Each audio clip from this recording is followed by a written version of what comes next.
Good morning. This is day 4 and we are in the first session of day 4, which is actually 7th session of 20 sessions that we have planned. Today we are going to learn about a few very important pieces. So far what we have learned is the fundamentals of web page and websites. Then we learned about the basic components of a web page. The basic components are text, images, and colors. So far, we have used all of them, text, image, and colors. Today, we are going to get into little details of color, especially the units that are available, various units, and what are the options that we have. And something very interesting about color that we have not used so far is the transparency or opacity, in whatever form you want to understand that.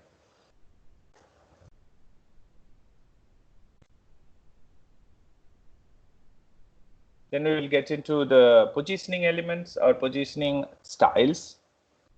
We got a glimpse of that yesterday. We will get into the details of positioning, and position with display will make a web page very controlled. You can completely control where your content should appear. Okay, so dimension, display, and position gives you full control of the elements display or the visualization.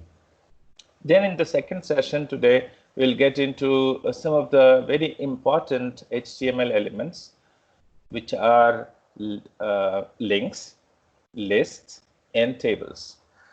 So let's begin the day with deep diving into the colors. Okay, we will get into the colors today.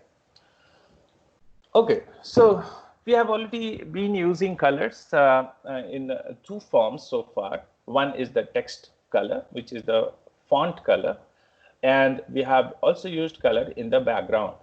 We have also used color in various other situations like borders and outline.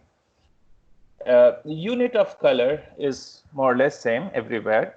Actually, it is the same, but we have multiple choices available, right? So just to recap how we used color.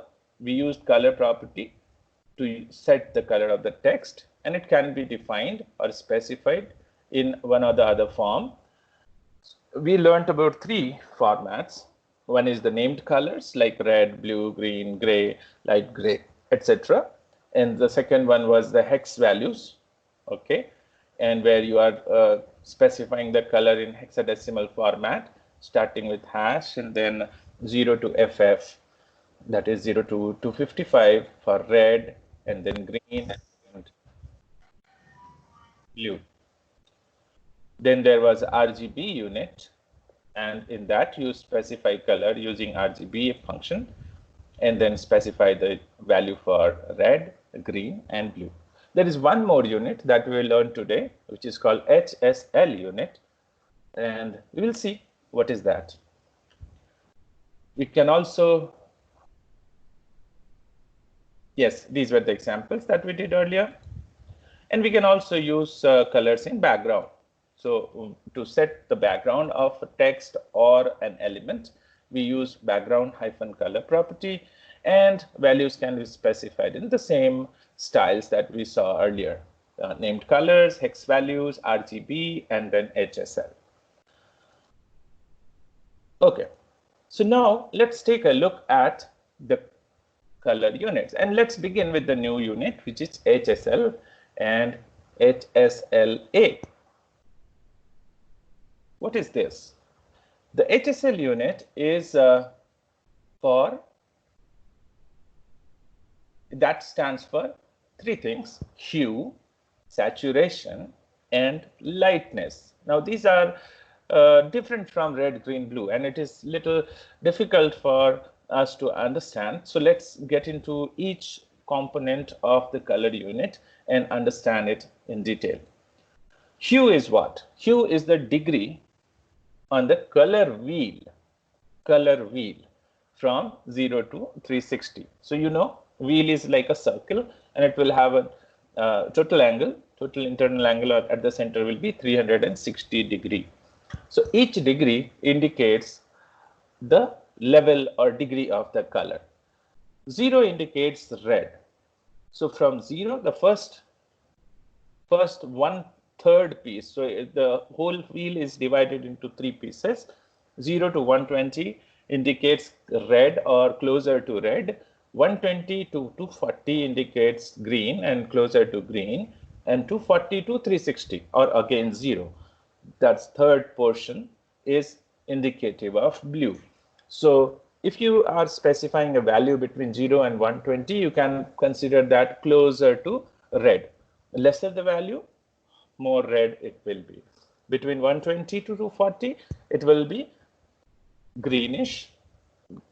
Lesser the value, it will be more green, and you go up and it will become a bluish, little bluish from green to blue. The transition will appear. And from 240 to 0 or 240 to 360, you can think of actually 359, because as soon as you put 360, it will become 0.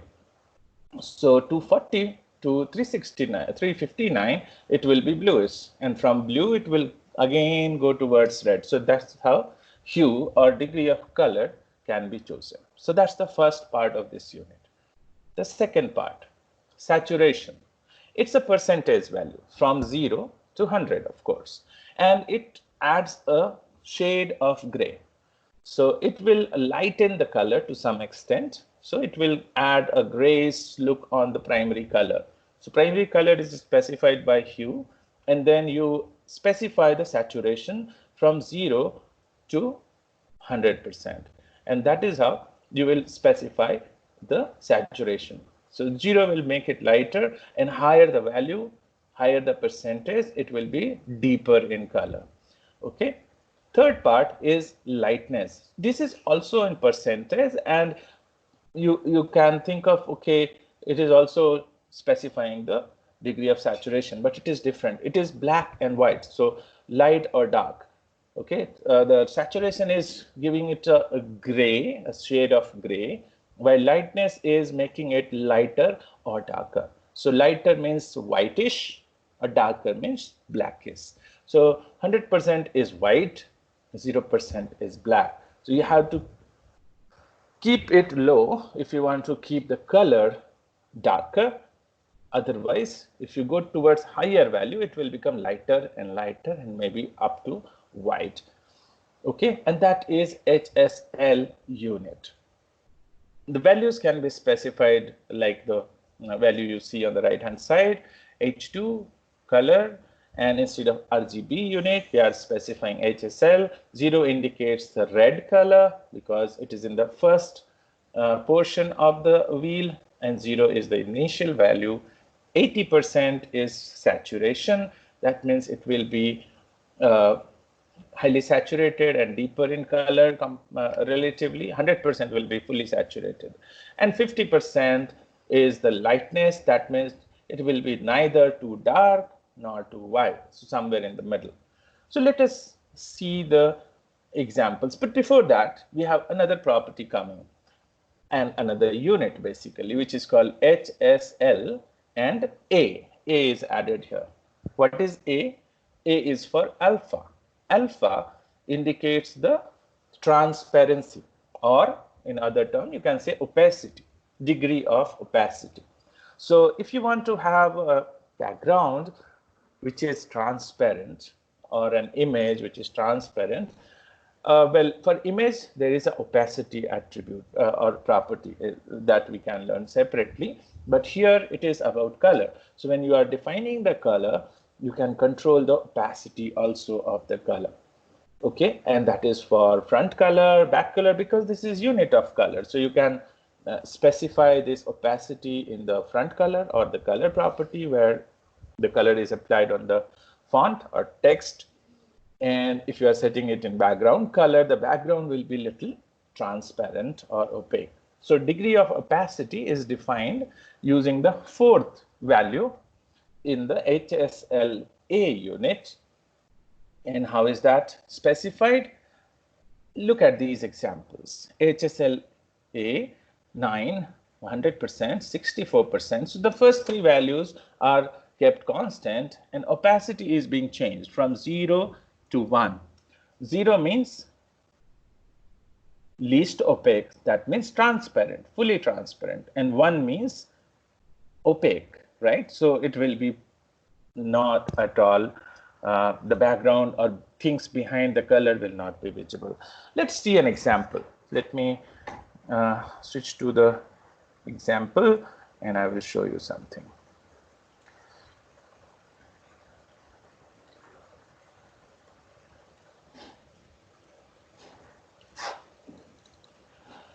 Okay, so the first one, HSLA, where the color or hue, saturation, and lightness are same. Only the transparency level is changing, and you can see how the appearance of background is changing.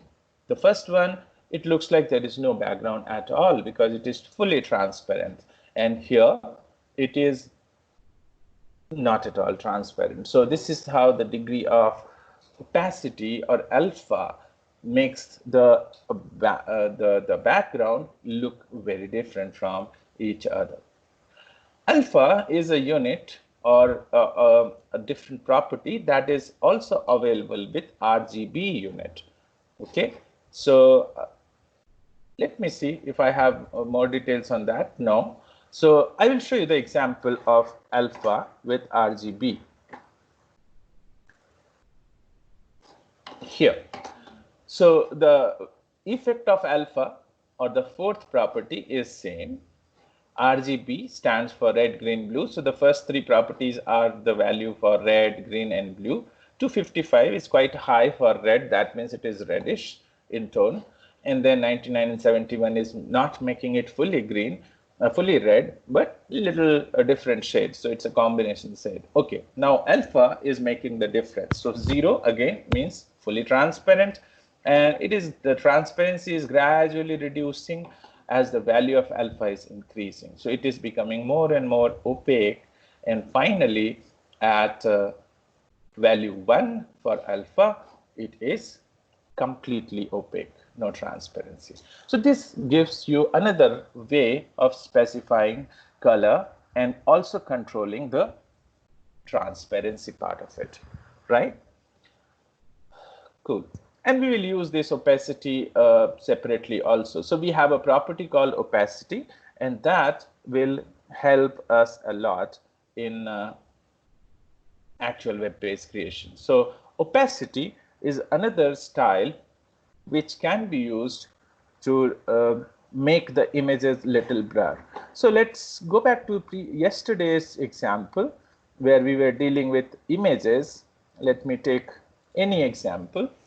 Yep, this was the image that we created, and let me open it in Notepad, and then I will do what? I will set opacity. Okay, and I'm setting the opacity like here. Or this image, I'm setting opacity, and I say 1, so which will make it fully opaque. That means no difference from now. Fine. And then I will gradually start reducing the value of opacity, say 0.5, and let us see what happens. You see, it looks like a little blurred, and then I reduce it further down, say 0.2, and then you will see it becoming more hazy. Okay, it looks like in the fog, right? It's all foggy. And if I make it to 0, then it will disappear completely because it will become fully transparent. Yeah. So this is how we can use the same image in different forms. So original image is something, and this helps. This helps a lot in case of background images. So if we are setting a background image, we can use opacity to make the image appear, yet it is not so prominent, and then we have a text over that or something else, so it creates multiple layers of images or content, and so background is still there, but it is not so prominent, and it is not taking too much of attention away from the primary content, right? So opacity will be very, very useful for us. I'm removing this for now because this is not the purpose in this image, and it comes back to its normal state, right? Okay, fine. So that's the color unit. We have learned about color very quickly because we have been using color since day one. So there is not much here. Just to recap once more, color has a presence in multiple places like font color or the color attribute, background color or background hyphen color. Then we can use it in borders, outlines, and wherever possible as a color unit, as a color property. And there are various ways of specifying color. One is the named color, second is hexadecimal values, third is RGB value, and today we got introduced to HSL unit as well. Okay, and then alpha, which is the fourth component of color that is now available with RGB as well as HSL unit. Now alpha is not available with hexadecimal. So if you are putting color in hexadecimal format, which is very similar to RGB, you can use opacity property to add the transparency or opacity part to the color, right? So you have specified the color using hexadecimal value, and then you are using opacity to decide the transparency of the element. Okay, we did that for image right now. Okay, let's move to the next part of this HTML learning, which is about positions.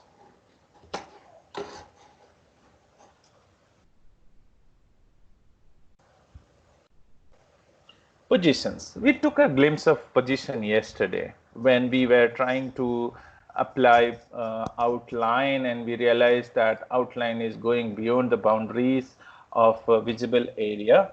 Then we used something like position property and also specified some top and left property, which made the image appear little shifted inwards, and then the outline was visible. So let's take a look at these in detail today.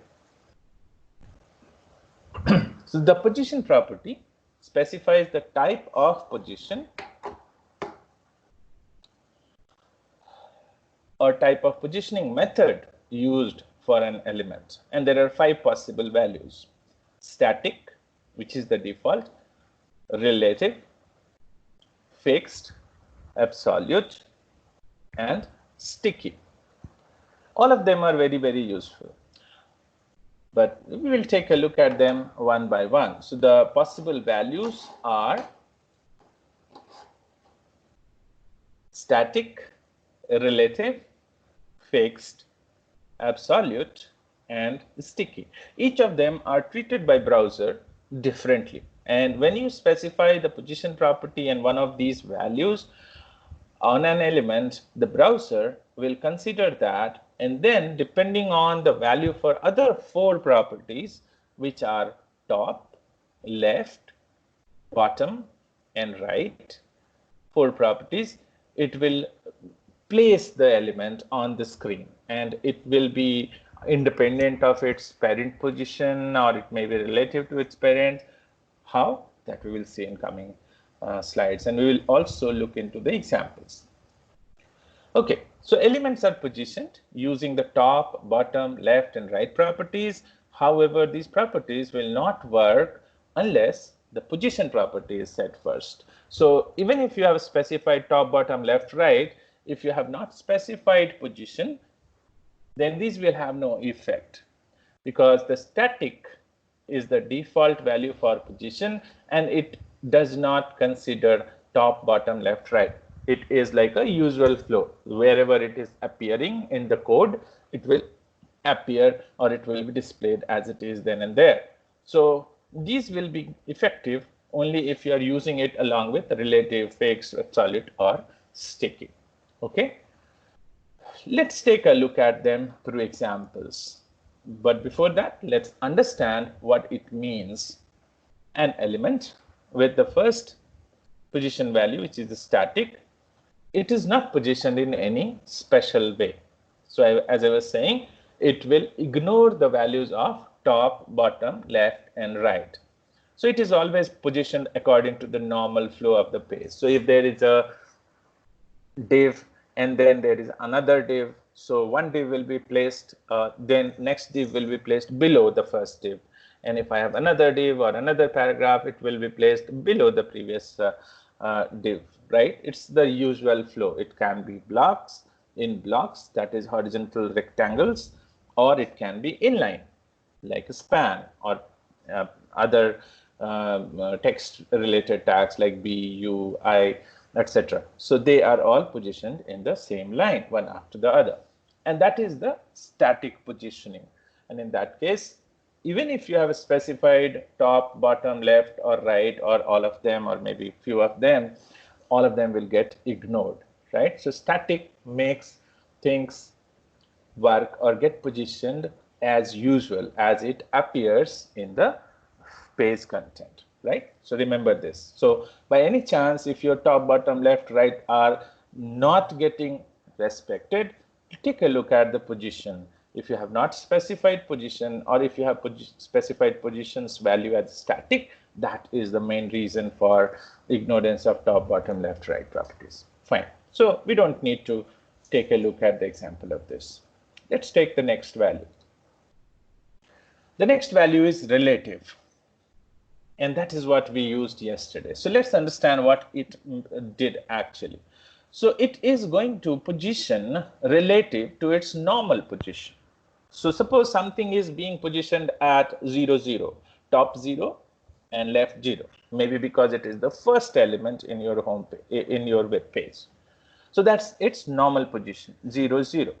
And then you say, no, I want it to be relative to its original or default position, which is 0, 0, and shift it or place it relatively at this point. And then I say top 10 or top 30 and then left 30. So it will start shifting the top left corner from the original position. Suppose it was 0, 0 as we were discussing, that much pixel or that much percentage. So it's a dimension property. Top, bottom, left, right are dimension properties. So you will use all dimension units in pixel, in VW, in EM or percentage, right?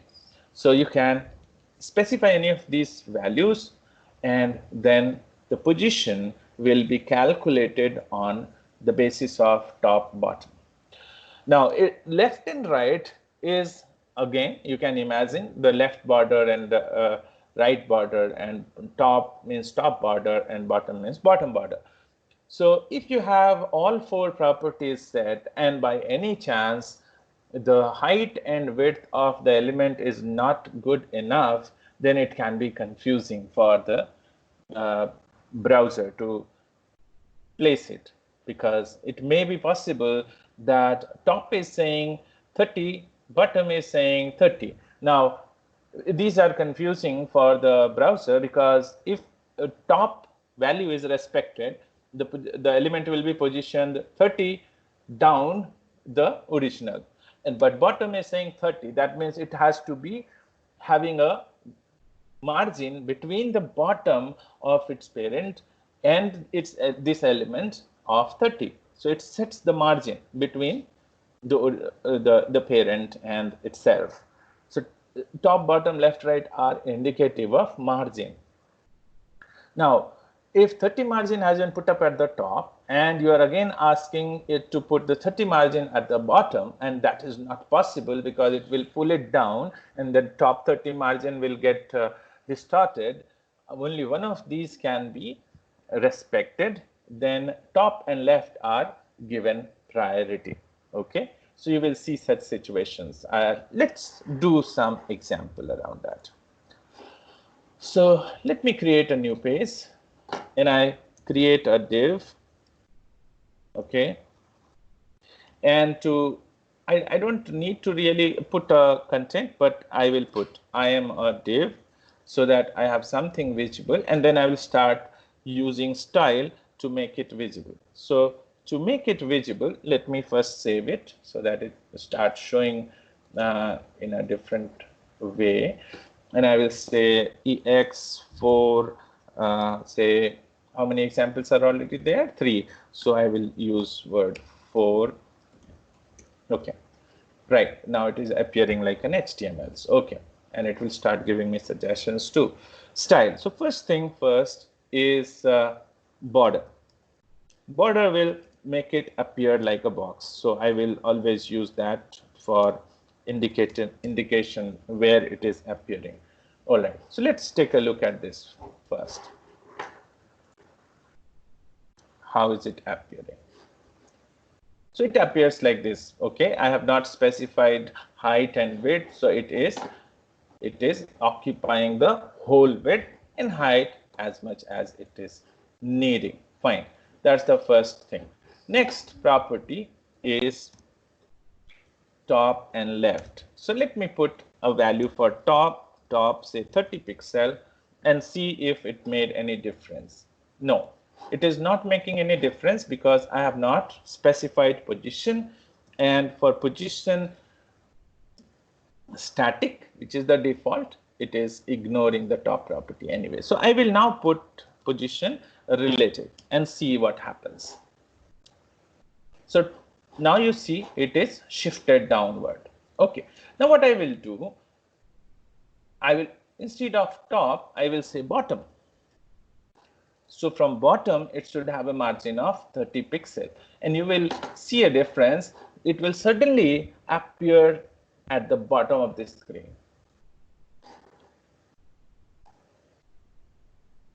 It has actually, it looks like it has vanished.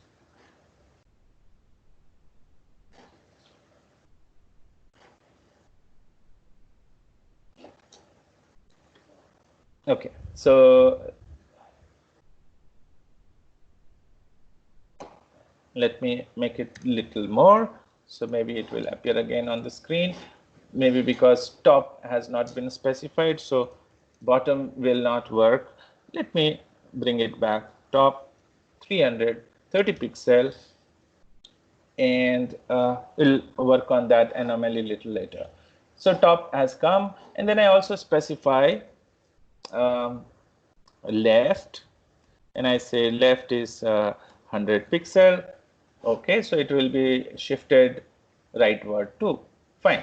So this is how I can position it, and it is taking 100% width still. You see, it is taking 100% width because the width is defined by the size properties, height and width. And if I have not specified, it is still going to take 100%, and then position will work. So width has already been calculated to 100%, and then I am specifying the position. So width has already taken that much, and then the position is being calculated, and that is why you see this scroll bar appearing. So let me also specify some width dimensions. Width, I say 100 pixel. Okay, and that is where the confusion will begin. And I say height is 100 pixel. Okay, fine. This will be good enough to accommodate this content that we have. Now you see it is a square. And then I said top 30 pixel, left 100 pixel, and that is working. And now I say right 100 pixel. Now I'm saying left as well as right. Which one will get respected? Let us see if it makes any difference. It is not. Now if I remove left, then will it make any difference? Let us see. Yeah, so it is getting shifted rightward. So the right border is calculated as 100 pixel for it. And if I can put negative values too. So let us see this. Negative value right means the right border has to be minus 100. Okay, so usually what we do, we always put top, left, and let me put bottom now. Will it make any difference? And I put bottom 100 and top. So top is respected, bottom cannot be respected because both cannot be respected at the same time. So this positioning becomes little tricky. Okay. So, and remember, relative is always calculated with respect to its usual official positioning. Okay. And it said 0, 0 initially. The top left was 0, 0. So its bottom will be top plus height, and right will be left position, initial left position, which is 0 plus width. Okay. And then rest of the things will get calculated as per the other calculations. Okay. So let me make a little more change. And I say, now this div is part of another div. So it is inside a div. All right. And then I said my original div itself is placed somewhere. And how? I say original div is also positioned, and positioned, say, this is also positioned relatively. Now original will be positioned relative to its default position, which is 0, 0. And I say, now for you, top is 100 pixel and left is 100 pixel. Okay. So now original box, which is, let me put the border as well so that you can understand it well. And I say dash and I say green in color. Okay. Right. Now you see, when this was placed on its own at the top, let me put it back. When it was placed on its own, its placement was very different. You can see where this was being placed, and now it is placed relative to its parent. Okay, in the second box, its position was supposed to be 0, 0 of its parent. So relative is always within the scope of its parent. Okay. All right. That is important for us because that is where the next position value will make it different. Let's go back to the position values now. The next value is fixed. Okay. An element with position fixed is positioned relative to the viewport. Viewport means the screen, which means it is always staying at the same place even if the page is scrolled. Now the hook is happening with respect to the viewport dimension.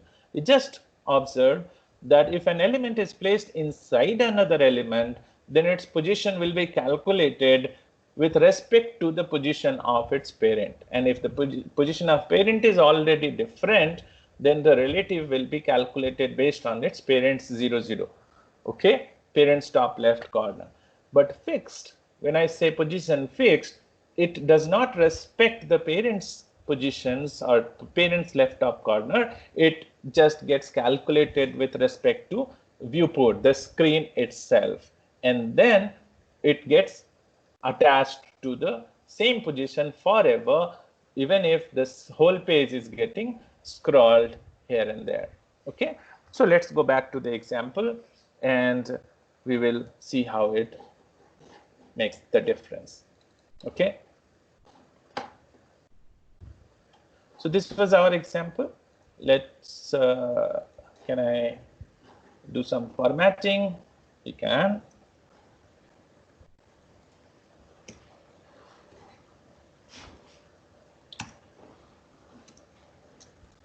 Okay, so this is within the parent and this is outside the parent. Fine. And here the position is relative, here the position is relative, and here also the position is relative. Now, for the inner one, I am changing the position to fixed. All right. And let us see the effect of this. And I have changed the position property for inner one. So now it should not be relative to its parent, the green box, but with respect to the full screen. And let me remove the second one so that it does not confuse us, because the second one is already with respect to the parent. So let me roll back changes completely so that we have just two boxes. All right, and refresh. This is how it is right now with relative and relative. Now for the internal one, I'm changing it to fixed. Okay, and then I see what. Now this internal one is looking like taken out of the parent, and now it is placed on its own, at where the position top 30, bottom 100 pixel. Okay, so bottom is not making any sense anyway, so let's remove that for now. Okay, so internal content has come out, and let me put something here. I am the parent div, so this will appear inside the green box now. Okay, now you see with little difference in the position property. So from a relative to fixed, the positioning has changed dramatically. Okay, the positioning can change dramatically, and this is making a lot of difference. Okay, so what is the additional effect of fixed? It said once it is fixed, even if the whole page will scroll, the position of this will not change. So let us add a very large height for the parent and see what happens with the scrolling. So let me put some dimensions here. Say I put height, HEIGHT, sorry, and I say 700 pixels. So this outer box becomes too large, and that will introduce this scroll bar. And then you see this interesting thing. You see, the internal content is scrolling, but the whole box is scrolling. But this box, which is positioned as fixed, is not really scrolling along with the other content. So that makes it fixed, like a pinned thing onto the screen. And that's the interesting part of fixed. All right. So if I have to put some content forever on the screen, irrespective of the rest of the content's scrollable nature, we can use position fixed, and that is how it will remain fixed, attached, or pinned at that position forever. Okay, this is an interesting position unit, position value. All right, let's take a look at the fourth one, which is absolute.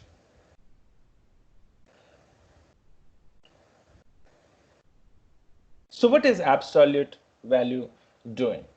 It says it is positioning relative to the nearest positioned ancestor instead of positioned relative to the viewport like fixed. Now this is neither fixed or fixed relative to the viewport, but it is fixed relative to the position of its ancestor or positioned ancestor. So if we have these two together, then it will have a little different behavior. Let's try to see it. So instead of fixed, I said absolute, and I will simply go to the visualization and see what is the difference. Okay, and it is now fixed. Now one thing that you will notice, let's take a look at the code, and what it is saying. This div has to appear before this content, but this content is inside the parent, and this one, which is also inside the parent, and it is actually placed before this textual content, but it has an absolute position with top set to 30 pixel, and that is where it is present, right? Okay, so now let's try to scroll and see if it is making any difference. So it remains fixed at one position, while I may have something else which is not moving. So I put another,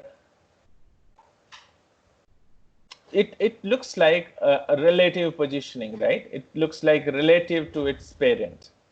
Okay, so it is remaining fixed, while the rest of the content can scroll. And how? Let's take a look again. So instead of putting the large box here in the parent, I will do what? I will create another box for the inner content, and then I will make that very large. So automatically the parent will also become very large. So I am removing this height property from here. Okay, and here I will put the same value, so that because the child is getting bigger, parent has to expand. Fine. And now this internal content I am putting here, and no position property has been specified for the second one, right? So this will become scrollable. The inner one will become scrollable now. So let's take a look. Okay, and then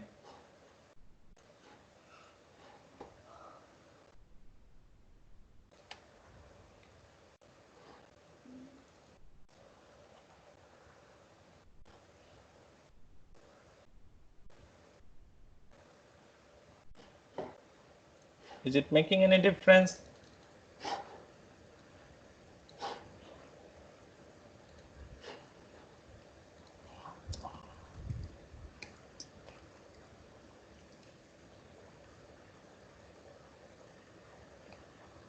It is actually not making any difference here in the visualization. Okay. Yeah, because it is taking the full height of the parent. So this example is not really very suitable for us to understand absolute. I will find a different example which is making the absolute one much clearer. Okay, let's skip that for now.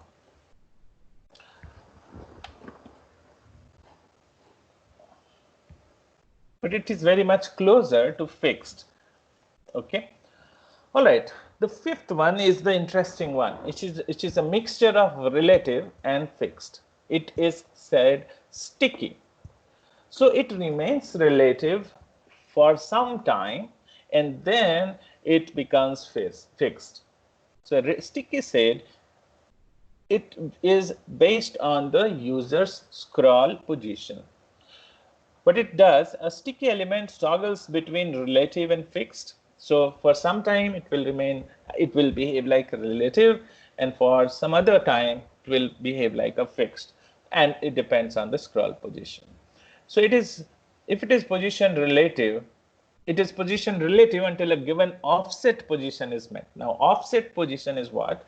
When you say top something, it will be offsetting from the viewport, the screen size, and then it sticks there. Okay, we'll see this interesting, all of these together, maybe a few of them together, especially the sticky one in the example that we will have right now. Let me go there and show you. Let me quickly jump to the example before we go to the next property.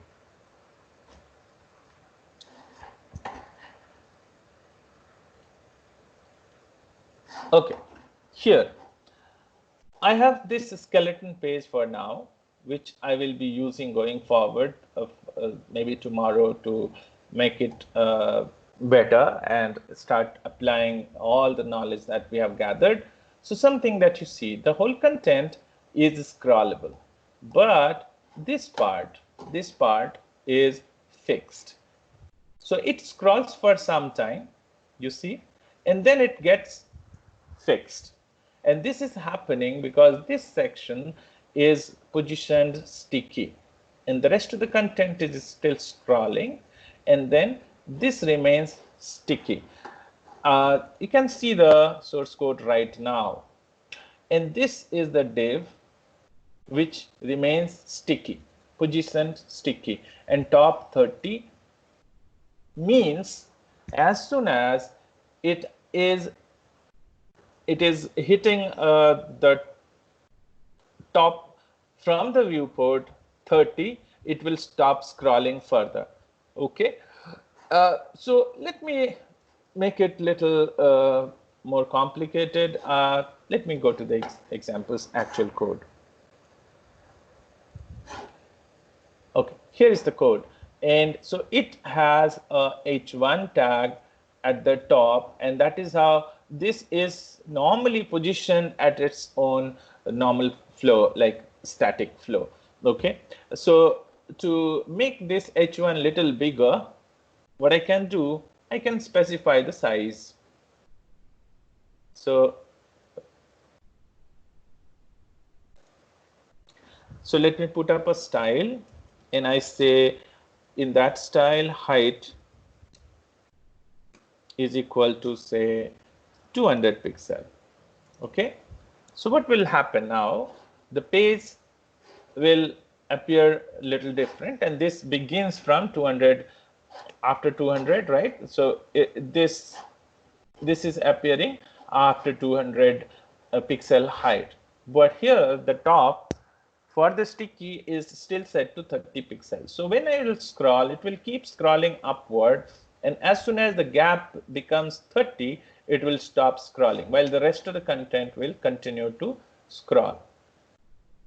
And then now it has hit 30 and it will not scroll any further. So it looks like it is now fixed, and that's the special behavior of sticky. So sticky makes it relative for some time unless until it hits the scroll position calculated on the basis of top left, right, bottom, because you can scroll horizontally too, and in that case it may start disappearing. So let me do one thing. Again, I set a width 2 for this, and width I say 150%. Okay, that means 1.5 size of the screen. Good.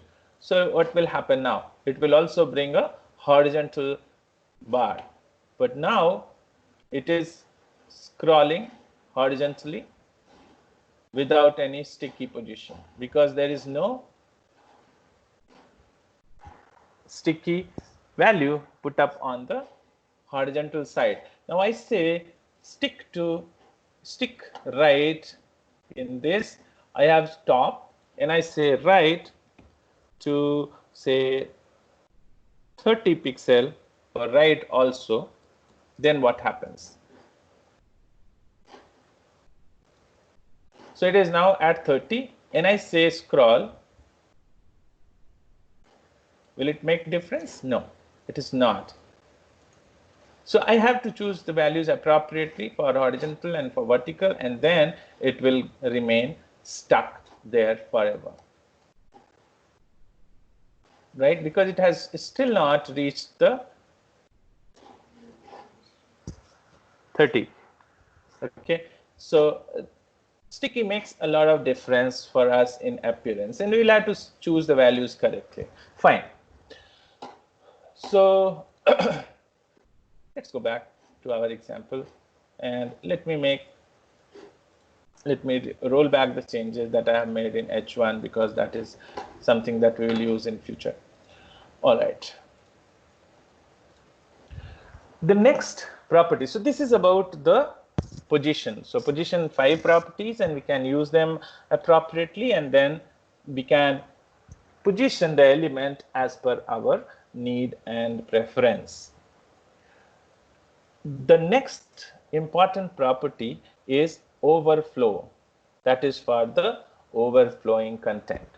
Suppose I have a sized or a fixed dimension element, and the content of that is too large. Okay, we had that example earlier. We were doing this box thing, and then suppose I remove the inner box, then what we observed was this.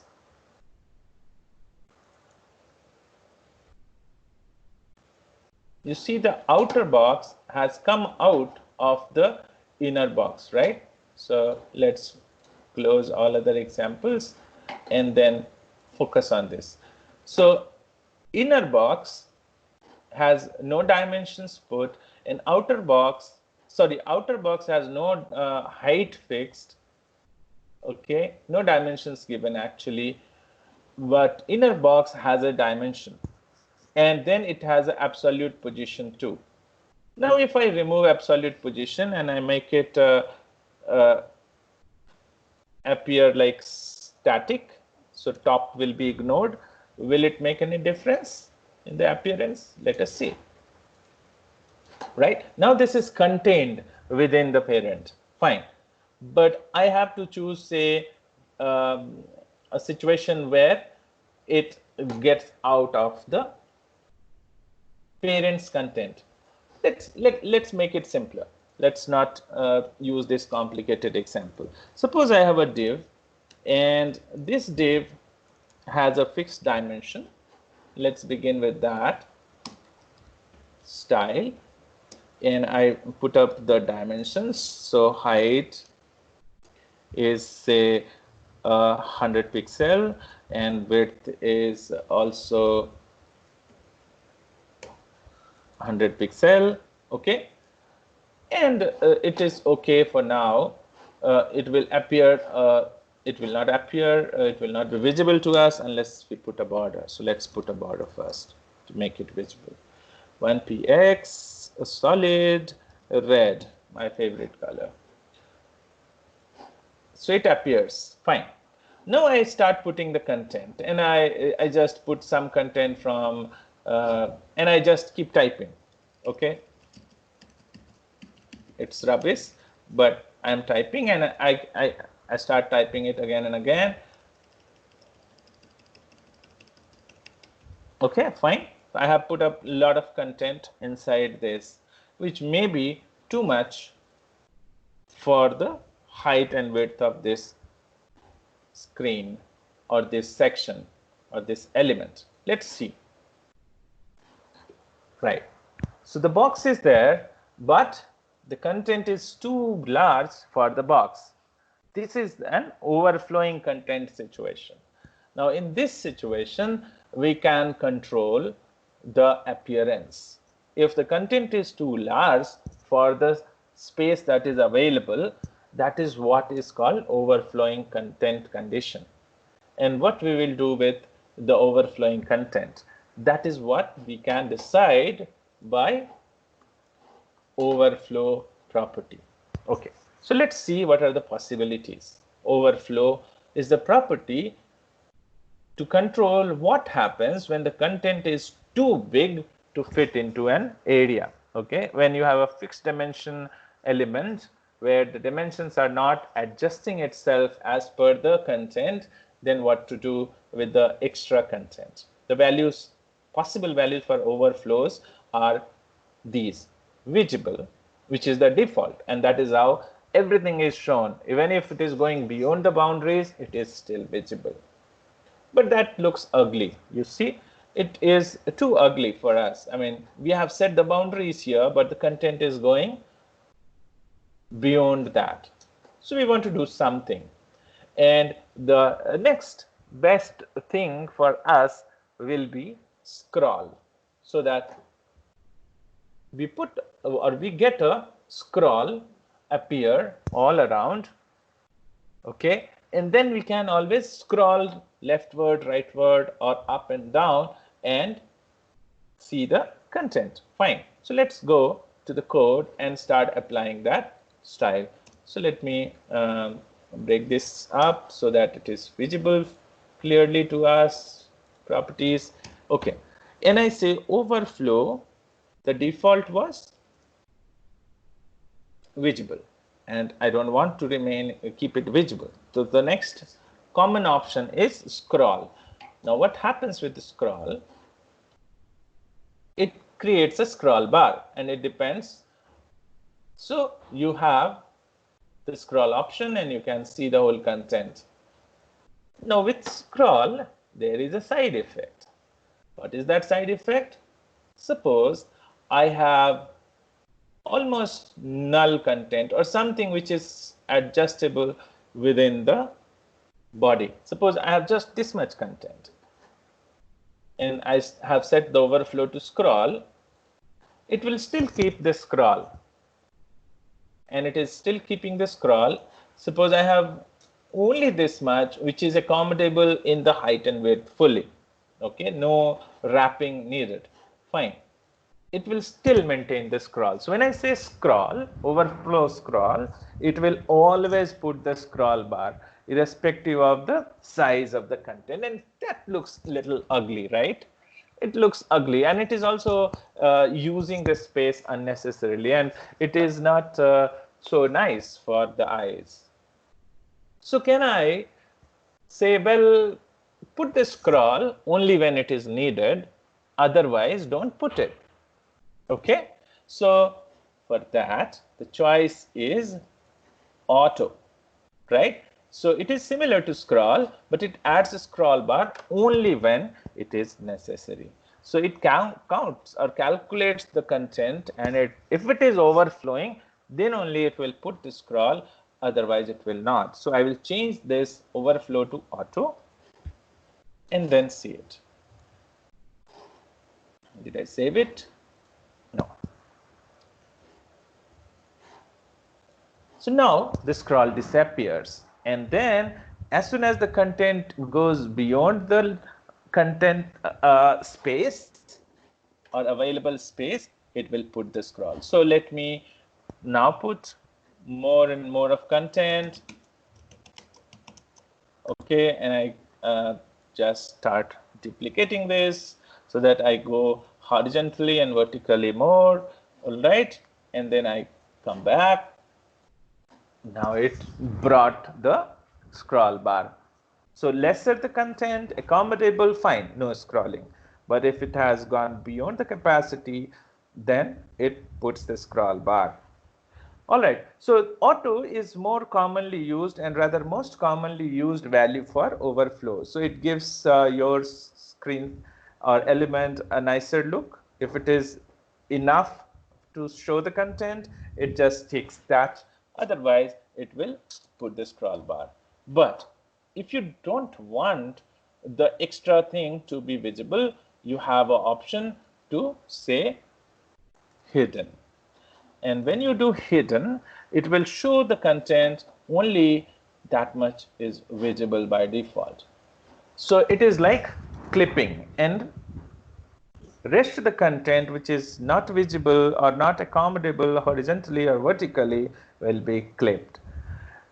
Hidden should be useful only when you have images, but for textual content, cutting the content is not so good, but you can decide to use. Okay, so if you have an image, you may clip, but for textual content, I will not recommend you to use this overflow hidden. All right, so that's about overflow.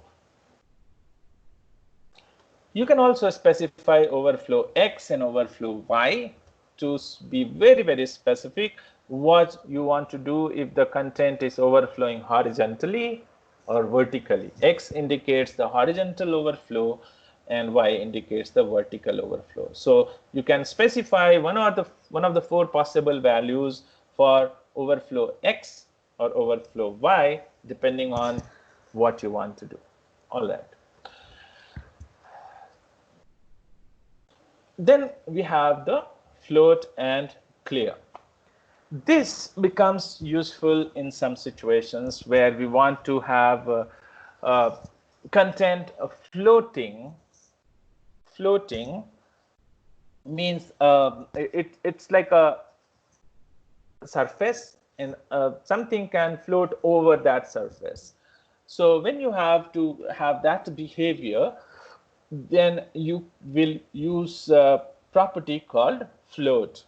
Okay, it may look a little complicated at the moment, but we will use that in our advanced classes quite a lot. And we have used it right now in the example that I showed you a few minutes ago, where things were used. So let me go back to that example here. Let me close rest of the content. And here you will note that it is float to right. Okay. And this is how I was making this div appear shifted towards right, while rest of the content, which is actually coming after this div, is still appearing kind of parallel to this floating content. So it is like it is taken away from there and then put up on the sides, left side, right side. So float has its own values possible, and then it can place the content in certain side shifted, while rest of the content is placed alongside. Okay, so it is like it will not take the usual block display, and that display is changed. Okay, so if I remove this float thing, then what happens? I will show you that. So let's go to the examples, and you now see what is happening. This navigation section has come just below the H1 tag and above the personal information. Now I scroll. So what happens is rest of the content is scrolling, but this one has stopped scrolling. Fine. So that is happening because of the position sticky, but this is still positioned on the left hand side. All right. Now what I do, I put float. So what will happen with float right? There is no space between the H tag and the first div, and this, which is actually between the first H1 and the second div, is shifted rightward because it is floating right side, and the rest of the content is put next to this div, right? Okay.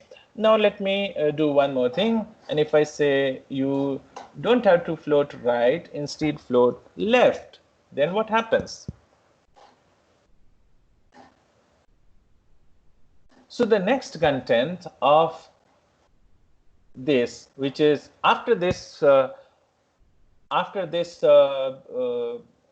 there was another div, personal information div. We can see that this div is appearing next to this div. So float will actually make it free up the space, and then let's see what happens when I start scrolling.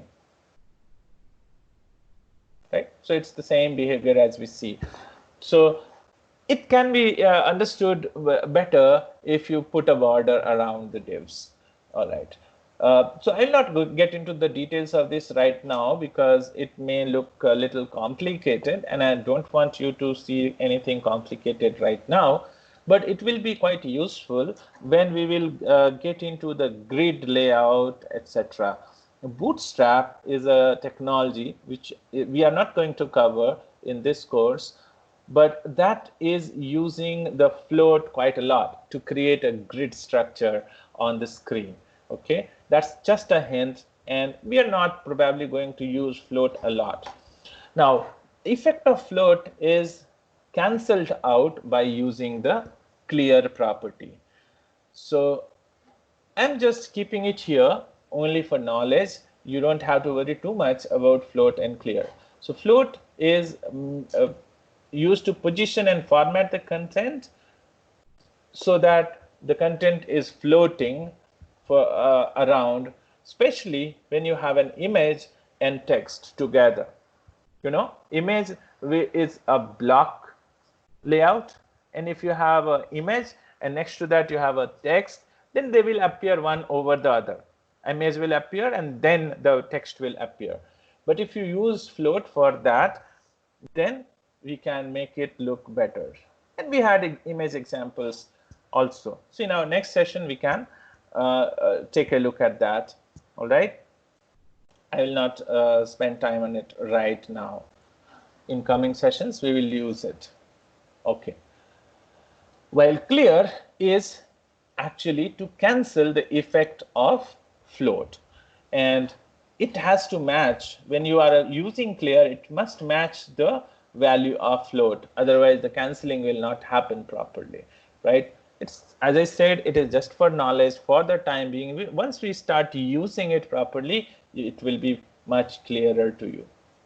All right, so that's the end of session 1. If you have any questions, I'm open to answer.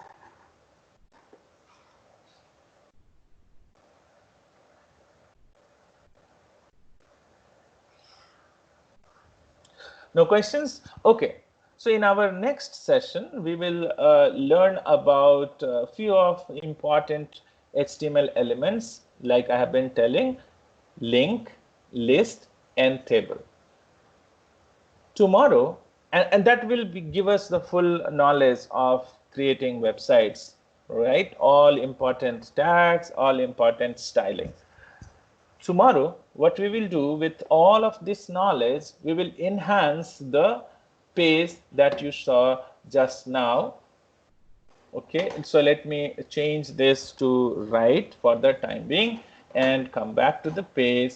And what we are going to do is we are going to build this biodata page nicely. Okay, and we'll make it look better and better by applying all the knowledge that we have gathered together.